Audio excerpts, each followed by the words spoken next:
هەرچەندە بەکارهێنانی شوێنە گشتیەکان بۆ بانگەشەی هەڵبژاردن لەلایەن کۆمسیۆنەوە قەدەغەکراوە، بەڵام حیزبی دەسەڵات لە دەڤەری ڕاپەڕین وەک هەمیشە یاساشکێنی دەکات و شوێنە گشتیەکان بۆ هەڵمەتی بانگەشەی لیستەکەی بەکاردەهێنێت.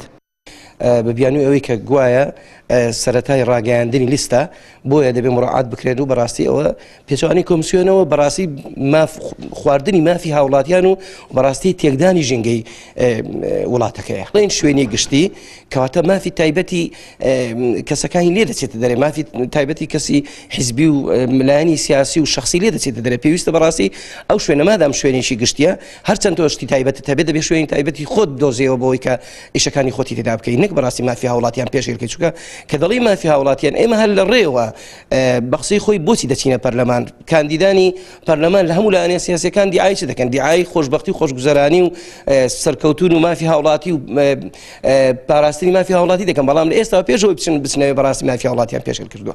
بەکارهێنانی شوێنە گشتیەکان و بەتایبەتیش پارکەکان سەرڕای پێشێلکردنی یاسا و ڕێنماییەکانی کۆمسیۆن دەبێتە هۆی شێواندن و تێکدانی شوێنی حەوانەوی هاوڵاتیان و زیانگەیاندنیش بە ژینگەی ناوچەکە. ئەوانە لە ناودڵی خەڵک دانین ئەگەر بە پێشێلکردنی یاسا و فشارکردنە سەر خەڵک بێدەنا خەڵک بە تەواتی لە دەسەڵات زویر بووە. بۆیە دەبینین ئێمە کاندید کە لە سەرەتادا شتی ناسایی بکات لە بانگەشەی هەڵبژاردندا چۆن چاوەڕێ دەکەین کە یاسامە بۆ پارێزە لە پەرلەمانی کوردستاندا، یان بتوانێت یاسایەک بەرقەرار کە لە خزمەتی هاوڵاتی دابێ بەگشتی.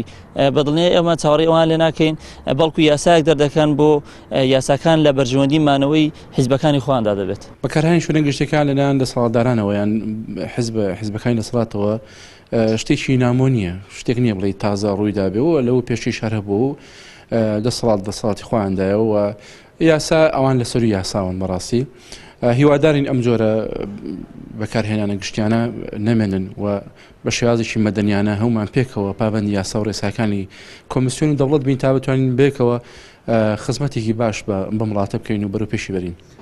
لە ماوەی 27 ساڵی ڕابردوودا دەسەڵاتدارانی هەرێم لە پێناومانەوەی خۆیان و بە تاڵانبردنی سەروەت و سامانی هاوڵاتیانی هەرێمی کوردستان سڵیان لە بەکارهێنانی هیچ ڕێگایەک نەکردوتەوە و نەک هەر یاساکانیان پێشەل کردووە، بەڵکو یاساشیان لە پێناو بەرژەوەندەی حیزبی و شەخسەکانی خۆیاندا داناوە. عەبدولسەلام حەسەن، کەناڵی ئاسمانی پەیام، ڕاپەڕین.